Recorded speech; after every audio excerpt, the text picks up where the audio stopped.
establishing central influence and opening diagonal lines for piece development. Establishing central presence immediately, this reply mirrors white's intention, creating a solid pawn structure that invites strategic maneuvering for both sides. Confronting the center, this pawn thrust immediately contests central control and opens lines for piece development.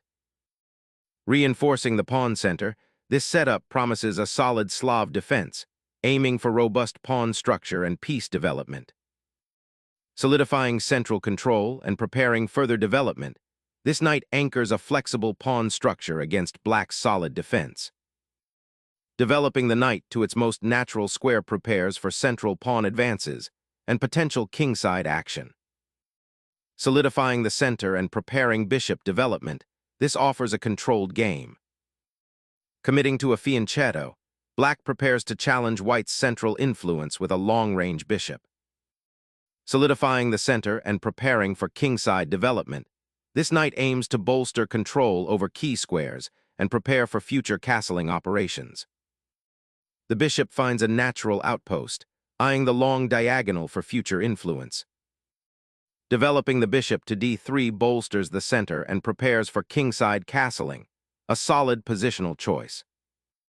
Securing the monarch on its preferred side streamlines development and prepares for a central pawn push. Castling secures the king and prepares to connect the rooks for future action. Pinning the knight is a solid strategic idea, aiming to disrupt white's pawn structure and create attacking chances. Challenging the bishop forces a decision, potentially creating weaknesses in white's pawn structure if it retreats awkwardly. Sacrificing the bishop here opens the g-file, potentially creating attacking chances for white's queen and rook. Capturing the knight solidifies central pawns and opens the queen's path, though it relinquishes the bishop pair. Sacrificing pawn structure for a more open game, aiming to disrupt white's central control. Opening the bishop diagonal here liberates your queenside pieces and prepares a swift central strike. Unlocking the queenside is paramount, and this knight now endeavors to join the battle. Securing the open d-file asserts dominance, preparing to pressure black's central pawn structure. Boldly challenging the center, this pawn thrust injects immediate tactical dynamism into the position and seeks to disrupt white's harmonious development. Anchoring the d5 pawn seizes central territory, preparing a queenside expansion while forcing black to confront the pawn chain. Asserting queenside space and challenging white's central pawn thrust, black solidifies their structure while opening diagonal lines for their pieces. Pushes the pawn forward, creating a formidable outpost and restricting black's queenside. Shifting the rook to b8 aims to activate it on the semi-open file, potentially challenging white's queenside control.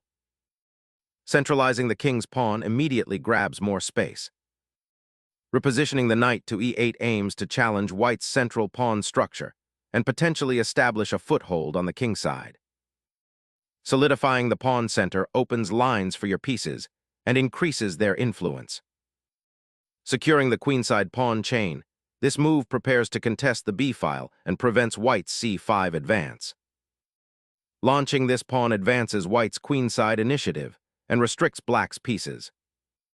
Establishing control over the crucial c-file, black prepares to contest its dominance and potentially disrupt white's pawn structure. Fortifying the central pawn and preparing to activate the queen's rook through a quiet maneuver. Securing the kingside from potential knight incursions while subtly preparing to challenge the d-file. Doubling rooks on the d-file intensifies pressure, aiming to pry open lines and exploit black's somewhat passive pawn structure. Reigniting pressure on the d-file, this knight repositions for an eventual central thrust, aiming to disrupt white's pawn structure. This knight sacrifice immediately destabilizes black's central pawn structure and opens lines for attack on the king. Sacrificing the knight opens the d-file and aims to disrupt white's central pawn chain, potentially creating counterplay. The bishop repositions, aiming to disrupt black's pawn structure and seize control of the d-file. Securing the rook's escape square and preparing for potential pawn advances down the b-file adds defensive flexibility to black's position. Reclaiming central influence, the queen prepares to contest the important d-file, aiming to restrict black's knight. Escaping the imminent knight pressure, black prioritizes king's safety and prepares for a potential central pawn break. Reclaiming the c-file and preparing to challenge black's rook presence on the queen side. A bold attempt to reignite attacking potential, but it leaves the queen vulnerable. A measured repositioning of the bishop to an active diagonal, preparing for eventual pawn advances on the queen side. Repositioning the rook to the open central file, black prepares for an eventual pawn break and reinforces their queenside presence. Unlocking the queenside awaits, aiming to crack open the pawn structure and gain initiative. Sacrificing central space opens lines, creating dynamic counterplay against white's pawn chain. Piercing the queenside with the rook seizes an open file and threatens black's pawn structure. Sacrificing the exchange to open lines for counterplay presents a daring gamble against white's consolidated position.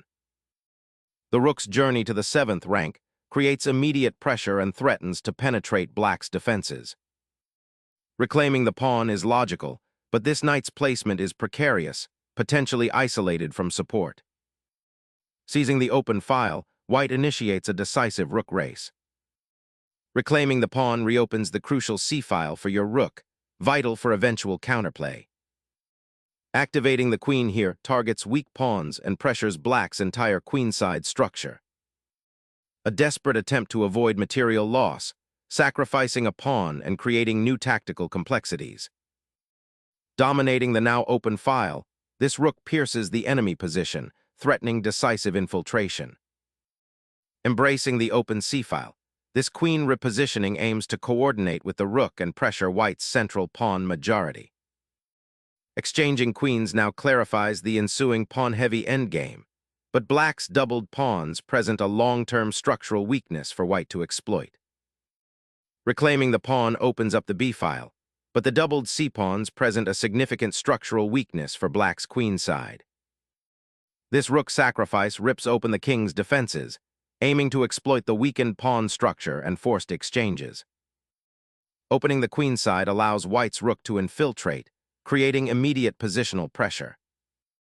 Pawn structure now dictates a tense endgame where black's isolated pawns are a significant weakness for white to exploit.